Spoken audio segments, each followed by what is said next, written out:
If you're new to this channel, hi, I'm Ricky. I'm still a pretty small Pokemon creator, but if someone knows me, they probably know me best for my videos purchasing Pokemon cards from the buyer's point of view at card shows and in Japan.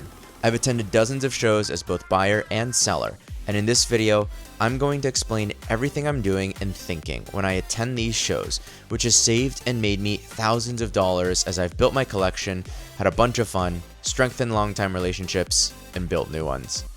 In a couple weeks, I'll post my typical, unnarrated buyer POV edit of this exact show, so you'll be able to compare to this, knowing the full inside scoop. Let's dive into the East Bay Card Show in February 2025. This is during a time where TCGs are extremely hot, so it's more tempting than ever to get FOMO and start buying right away.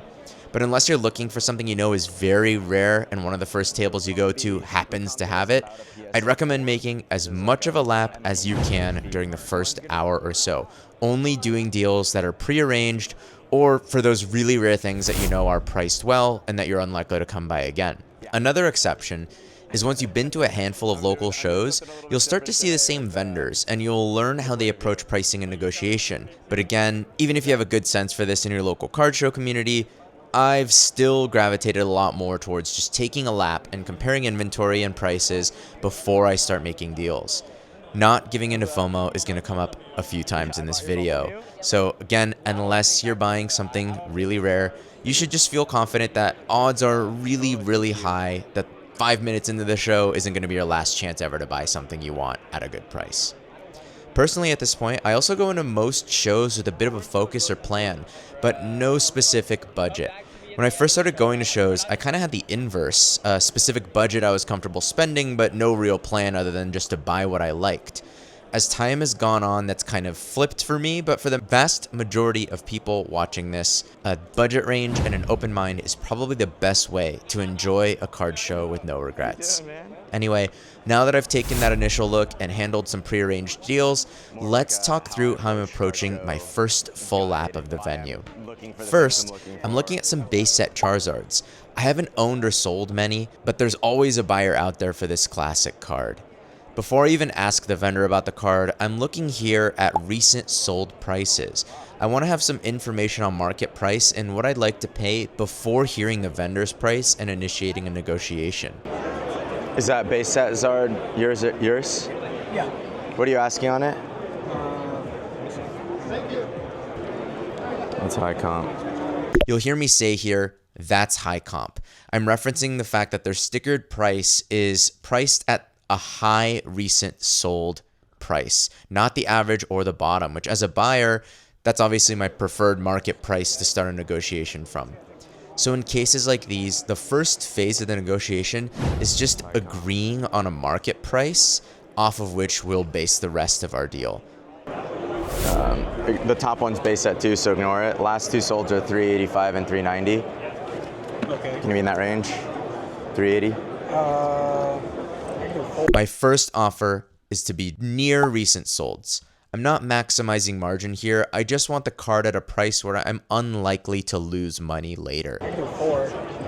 I can't do 4. I'm at 380. Yeah, that's 4 is going to be where I'm at. Okay, no worries. Jared, I'll see you around.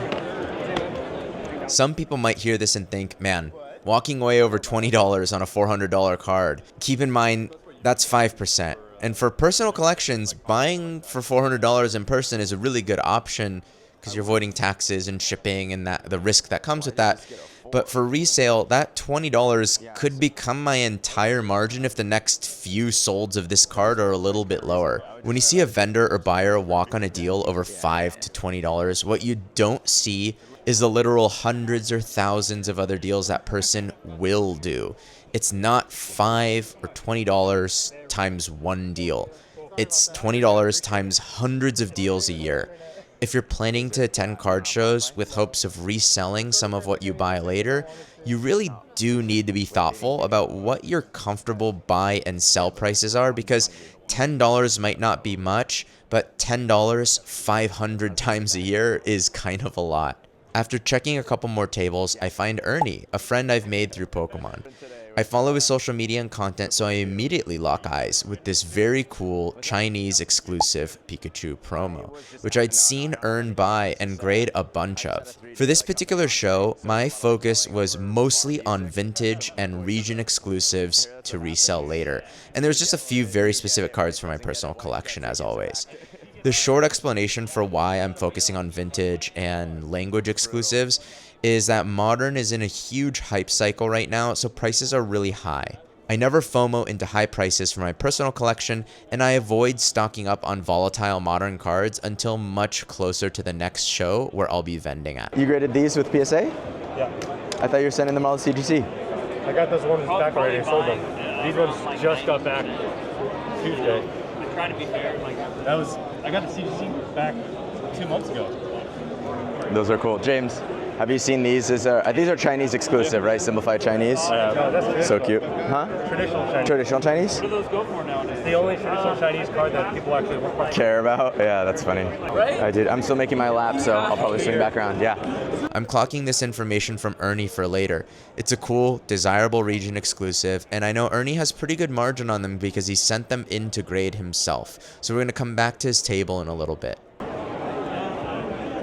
You're also looking for higher end on the Instagram? yeah. Instagram, take Take these other Hey. Finally, I tried going to the other side of and it didn't pay off. I'm making, my lap has made no sense. Like nothing is in any order. Can I look at all the gold, the Galarian Gallery golds? Anyway, wait, let me see if I can find Yeah, it's a little less crowded back here. I stop at a table with several raw gold god cards from Crown Zenith. While my focus at this show isn't necessarily finding gradable cards, I have had a lot of success with Crown Zenith, which had pretty good quality control. So these are cards where I have a fairly good gauge of whether or not I'm looking at a PSA 10 candidate. It's honestly never really a bad time in the show to look for gradable cards if you know what to look for and if that's something you're trying to do, because good quality cards might get swooped up if you wait too long. I'm checking the centering first and eliminating anything with bad enough centering to disqualify a 10. It's the easiest thing to notice without taking cards out of top loaders. From there, I'll check the corners and edges next, as that's the next most obvious area where there will be issues that'll disqualify a 10 grade. I'm trying to find some grading plays. I mean, generally no, but I love grading these. I'm gonna pass on those. Okay, yeah. Yeah. I don't believe any of them are really. Yeah, they look like 9s and maybe some 8s in there, but yeah, they look like 9s to me. No worries, man. Thank you. Good luck. Could I look at all the 4 Galarian Gallery golds? Yeah, of course. Lastly, if a card has pretty good centering and pretty good corners and edges, then I'll take the card out and check the surface condition. The 151 one? I would do like 240.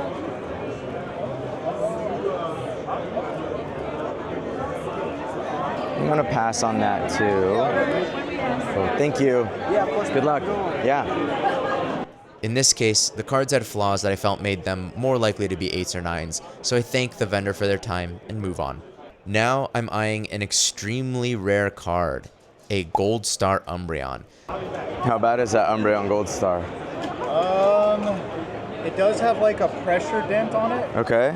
but I mean, This is not a card I've seen very often, and even less often ungraded. In this case, I want to check condition first because the condition of these rare vintage cards varies widely, and the difference between a heavy played copy and a near mint copy is easily thousands of dollars. It's not that bad. it's not that bad. It's Literally, really that not. pressure dent is what kind of, it's like, How do you? Yeah, is it HP? Is it a? Right, is it a exactly. 3? Is it a 6 without the dent? Exactly. Yeah. kind of with the pressure dent, it's kind of hard to gauge. Sometimes for rare vintage cards, there just aren't very many sales of the card in similar ungraded condition. So after taking a good look at the condition of this one, I estimate that it'd probably grade somewhere in the PSA 4 range, so we can use the more standardized PSA 4 sales as a way of coming up with a potential price range. How much room do you have on this? Well, I mean, just because of the card it is, I just picked it up 2 weeks ago. Yeah. And so, I think since I've had it for such little time, I may just stay at 25 for now. Yeah. because I'm fairly confident I can get that dent out if nobody purchases it. I just haven't had the time from 2 weeks from now to now, you know. Yeah, there's a 3 that sold for 23 USD. Okay, and look. I think I can't see if there's any dents, but the back is worse than yours. Yeah, the back is worse. So maybe even with the dent, it's like 4 range. I'm just trying to figure out how to comp that. Yeah, it's hard. It's not easy. But I almost never see them. I don't know if I've ever seen one raw like that's not busted. Exactly. So. Yeah. Okay. So yeah, So I think I'm gonna stay at 25 Okay. for now. Okay. I don't think I can be there, but Where are you at? I don't even know, man. I just don't think I can be there. I think I'd want to probably be under 2 or in the 2 range. Don't think I can go that low for Yeah. right Okay. now, since No worries. I hear you. I get it. You know? No worries, man. All good. But no, you're right. When he brought me this, it's the first time I've seen it raw. Yeah. Top cool. Series, what is it? Top Series 5? 5, I think. Yeah. Good luck selling it, man. Yeah, thank Very you. cool. Yeah. Ultimately, the seller is firm on a price I'm not comfortable with, so we continue on. We go through a really similar process at the next table. What's up, Johnson? Hey, what's up, brother? How you doing, bro? Good, how you, man? Good. I'm looking at those crystals, I huh? have these at high comps. Yeah. The last couple sales were like 6, but like I don't. Both of those? This is like 1180, 1150. This was like 570 to 6. But I got it from Tilo at 7. So I just have it out. I don't know if I want to sell it. Unless I get 7. Why'd you pay 7? I traded it in at 7. There's Nido King comps under 1,000. Are you pretty firm at 11? The last one I think was 11, right? There's 1126 was the last one, but then there's 979 was last month, like 2 weeks before that. 979, What was the one before? 950. That's just what I'm seeing on Alt. I haven't looked at eBay. There's a few others on eBay. 950. That's more what I'm hoping to be. It's like 9ish. I probably hit like 1,000. What's that? I probably hit like 1,000. Okay. Yeah. No, I don't think I want to be at 1,000. No worries. Very good. So even though I've done several great deals with Johnston before, we move on again. Something that probably gets lost when watching my usual buyer POV videos is that 4 hours of raw footage is getting compressed into usually about 20 minutes, so I'm shortening or cutting a lot of negotiations and failed deals. This video hopefully gives some more insight into how normal it is to just politely move on rather than landing on a deal. Here's another kind of unusual card. It's a BGS 10 Charizard XY art promo. This is an amazing card. It sells for like $800 to $1,000 ungraded, but in a BGS 10 like this, there's only a population of 11 cards, so finding the right price is pretty tricky. How did you comp the art collection Charizard? Sorry? How did you comp it? Because there's not a lot of solds for only BGS 10, right? Yeah, this car is only, I think the pop is only 11. Yeah. So I will do it a little higher than the market, and also the one I checked it, the most recent sold is like over 3,000. Yeah. But of course there's like some wiggle room. So. What kind of wiggle room do you have on that? What's your offer? I wanted to be somewhere in the mid-2s. I'm tempted, but the challenge of not knowing if I might be overpaying by $1,000 compared to the PSA 10 price causes me to move on for now, but I'm definitely keeping that card in mind. Next up is a vendor I know pretty well. This is Jeff with Cupertino Cards. In a recent survey, he was actually considered a clear top 3 vendor in the Bay Area, and it pretty much comes down to Jeff always having a huge variety of inventory and his willingness to always work on a reasonable price. What's up, Jeff? How you doing? Yeah, are you I was vending today? not vending today. Okay. I was hoping you were here. I feel like I haven't seen you in a bit. Yeah. Let's play out a negotiation here, starting with a discussion of recent sales. Jeff, how firm are you at 7 on the PSA 8 Zard? There's like 640, 640, 642, 611, 700, all like this month. 6? Oh yeah. My wife does not. Yeah. Nah, she actually doesn't mind. She's really cool. My girlfriend was not happy. It's pretty fair. Let me see. Maybe I'll throw something else in and work everything down. Jeff, both of these, can we do 1130? What's the Umbreon? The Umbreon's in the mid 5s. I mean, yeah. There are some at 6. There's one at, so like the most recent is 690. Then there's one right before it at 511. Both February 5th. There's another one at 623. I can give it to you for what I paid. So I paid 90% of 640. That's what I paid. Oops. 576. I was valuing it lower than that. How much are you into the Zard for? Thank you. You remember?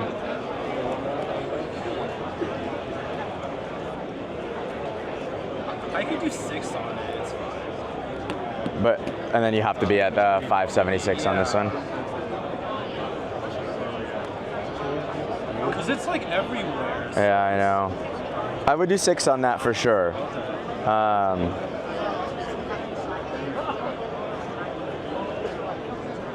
But I want to help you out. You're always helping me out. I'm looking at like the Pokemon Center Mega Tokyo.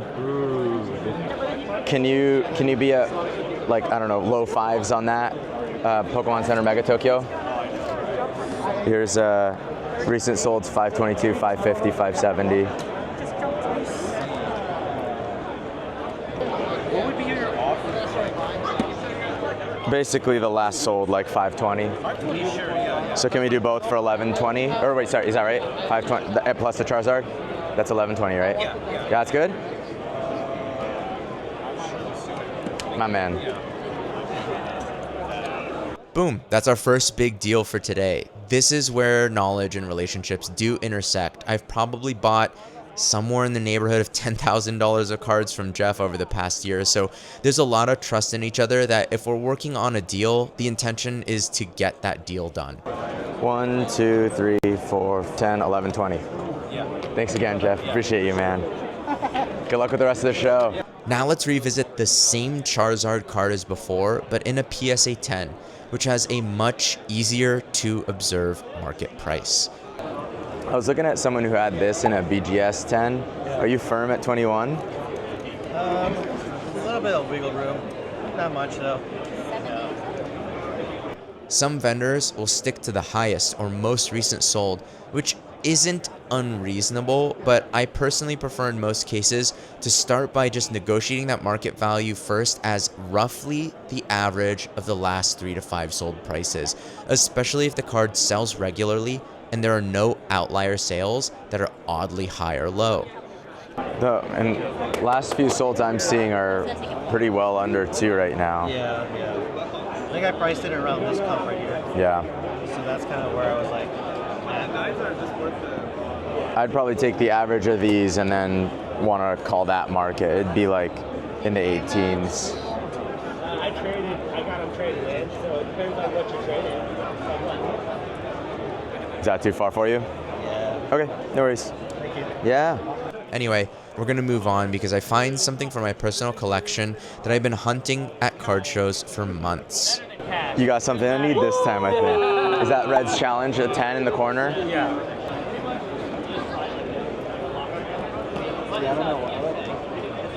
Let me take it all. What were you at on the Red's Challenge PSA 10? I have it sticked at 350 now. It's super inflated. Why? Just everything is up at the moment because of The last solds are like 275.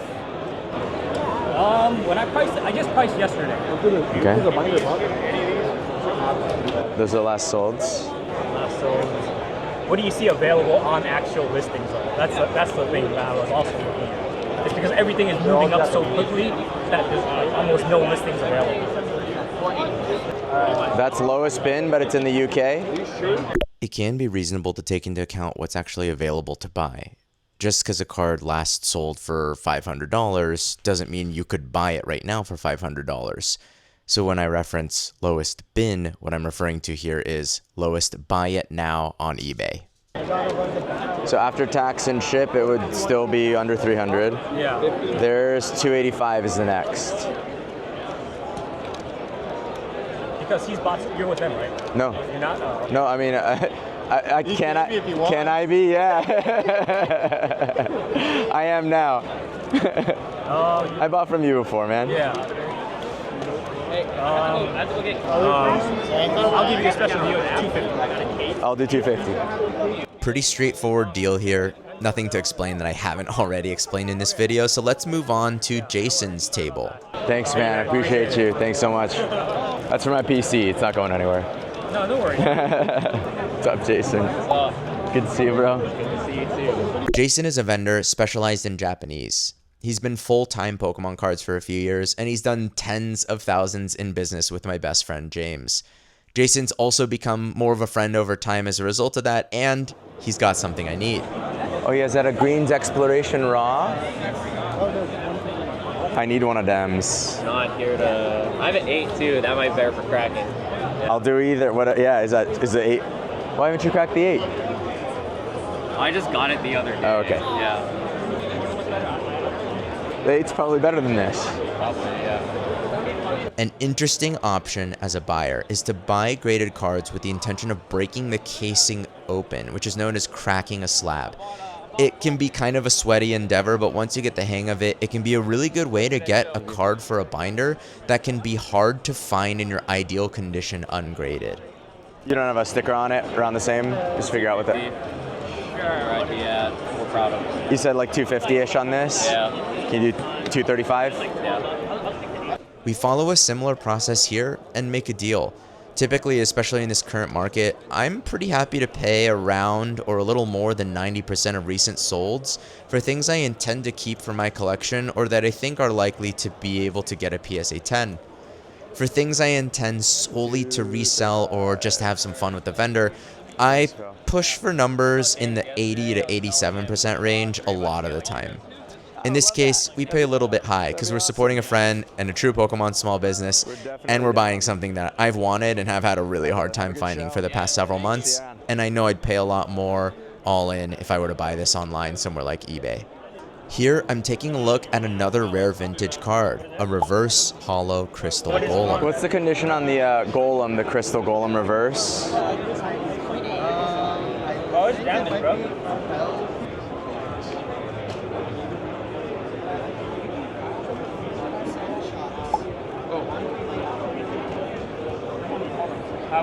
Yeah.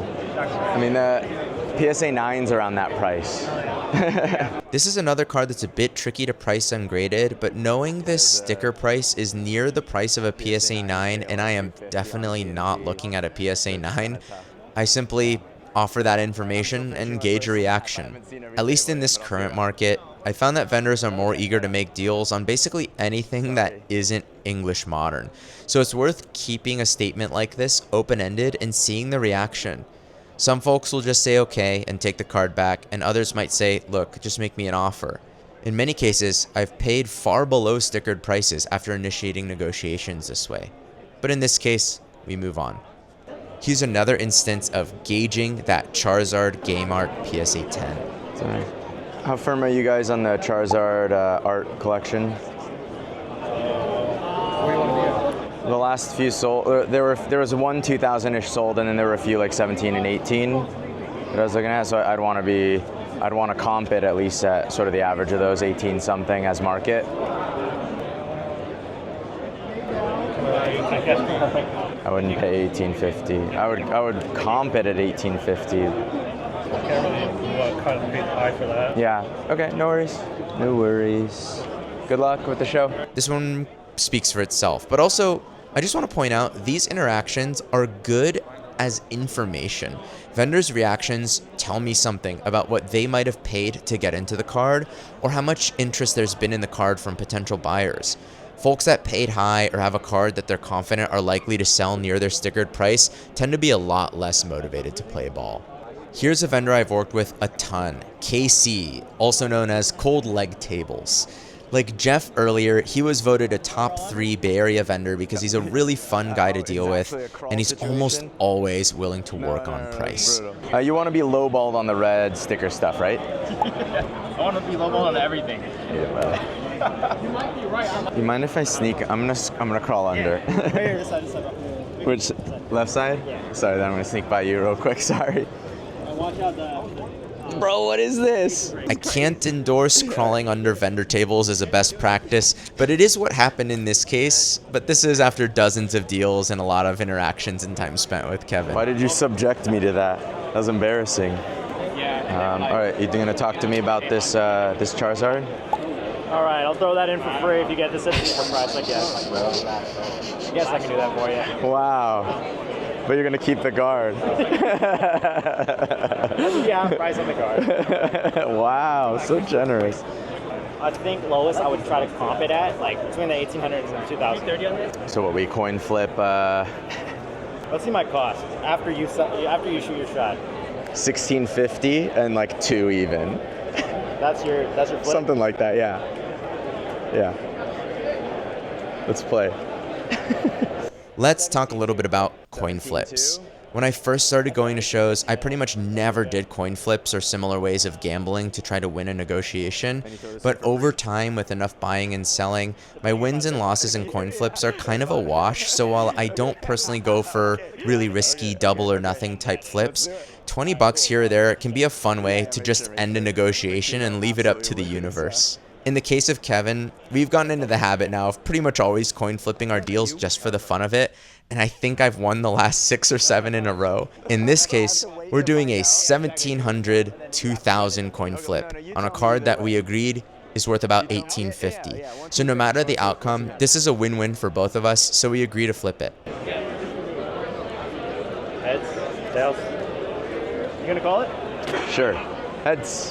Oh my gosh. It's a head. It's heads. Let's go. Dude, you will never win one. You will never win one. Oh my god. Oh my god. All right, what'd you pay? 1560. Beautiful. Okay, not bad. Then I will also pay you for this. Cool. I'll pay you market for that. No, it's fine. I was gonna give you like $1 or something like that. This video is supposed to be a guide, actually. I'm not doing buyer POV, I'm doing how I buy at card shows. This is not a good example. This is not best practice. Crawl underneath to the other side and then bet $300 up or down. 1735. 13, 14, 15, 16, 17. Thank you, family. Thank you. Love you, man. Appreciate you. Likewise, bro. Let's roll through a few more deals we don't make. I'm keeping them here kind of as B-roll so you can see there are way more questions asked and unfinished deals than there are finished ones at these shows. And that's totally okay. It's all just part of the process. What's the condition on the Scyther Jungle blister? How's the blister itself? So it's a Belgian print. Oh. So it's a long crimp pack in there. How's the condition on the Gold Star Pika? So I have it priced between a 5 and a 6. Okay. And that's just circle of the swirl. Yeah, I noticed. I figured. Yeah. You were offered 8, and you turned that down? Well, he wanted to do trade. He wanted to trade, but he didn't have enough in it for trade. 750 coin flip? That's what you're asking? 7 or 750. As much as I want to have fun like that, I think I just feel more comfortable at 7. Just because the drop, if it's not that I'm going to grade it. I wouldn't grade it, but if the drop on the price of 4, you just never know with vintage, and a 4 is like 5, 6. It's in the 5s. Yeah, I think it is. Yeah, more likely it doesn't sell here. I'm just gonna go for the 5. And That's fair. 6 or 5. That's fair. Cool, man. Okay. I think I'm sticking. No worries, man. Yep. Good luck. Anyway, let's circle back to Ernie with his Chinese Pikachu promos. Something kind of interesting happens in this negotiation. I'm kind of interested in one of those Pikas. What do you want to pay? You graded them yourself, right? Yeah. I just sold it for 460 cash. 460. I'm pretty sure I'm spot on with the call. Yeah, you are. I just looked at it. There's a few higher, a few lower. I would probably price exactly at 5. 450. I'll give it to you for 430. Why? I thought you were going to ask for less. I want you to. 440. So ridiculous. Here's another situation where the relationship carried the deal. I knew he had good margin in these because he sent them in to grade himself, but the price is pretty stable on this card, and I wouldn't mind owning the card and only making a little bit on it later on. So I went ahead and offered 90% so he can make his money and it leaves me a little bit of room. But he expected me to offer 80 to 85%. In any case, we make a deal here, and I did end up selling this card via Instagram for the fair $500 market price. So everybody won. Ernie made money, I got to own this card for a little bit, then I made money, and the buyer that bought it from me got to benefit from my relationships in the space so that he didn't have to pay $60+ in tax and shipping if he bought it online. After a little chit chat at a few more tables, let's move on to another deal. That's one of my favorite cards ever. Just priced it yesterday. I feel like That's fair. You do 150? Yeah, I'll do it. I'll see you. For sure. He's always here. Oh, I should have asked for more.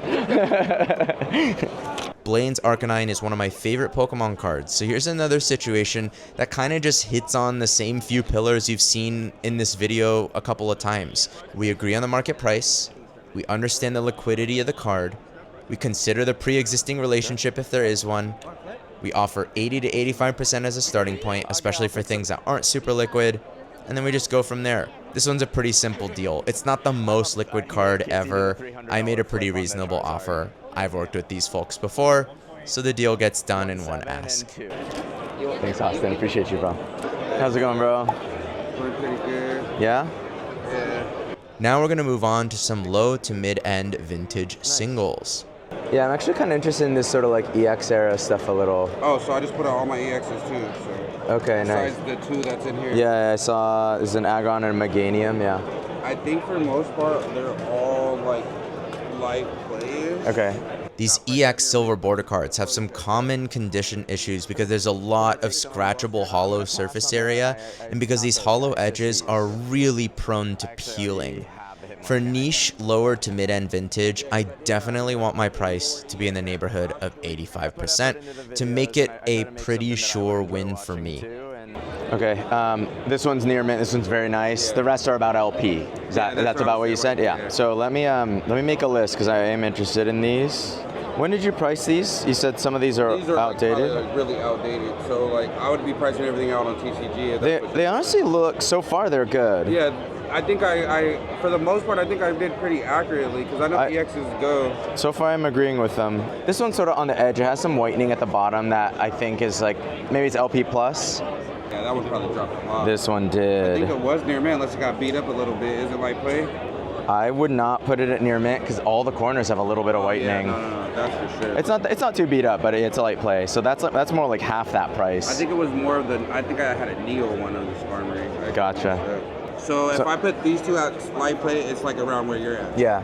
Yep. So okay. I would say so if we could be like maybe like I would say probably like maybe like 280-ish market, just because these would go up a little bit. I think higher than a light play. Okay. Just because they're kind of like light plays plus. Could I give you 225? I mean, I don't mind. I mean, 80% is somewhere like that. Would you want to just have some fun in it, like 225, or I kind of want to be a little bit at 90%, but can we do like 225, 240 coin flip? That'll be under 90% as well.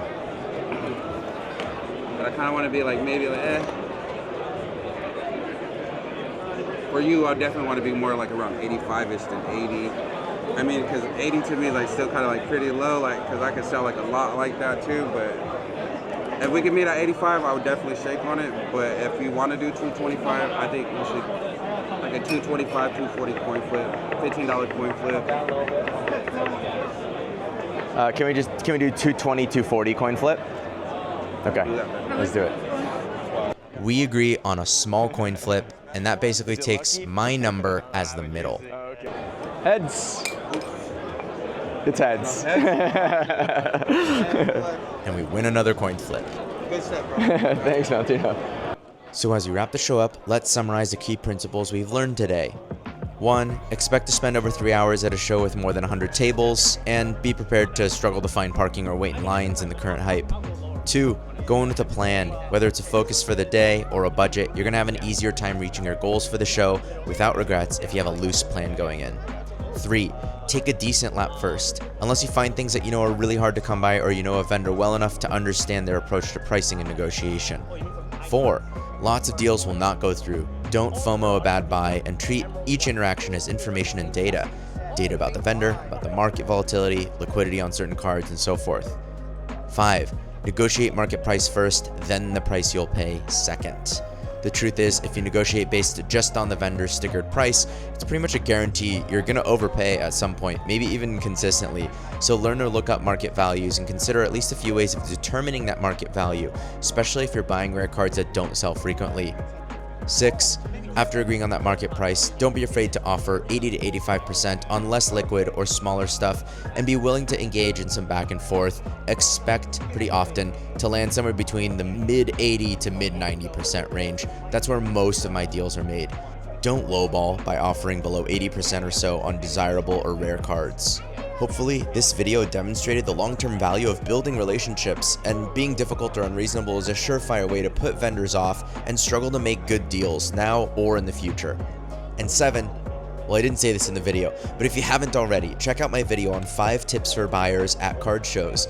Everything there still holds up, and it's not too redundant to this video because I go more in depth there on card condition, good apps to use for pricing cards, how to think about trades, recommendations for payment methods, and more. So I'll see you there.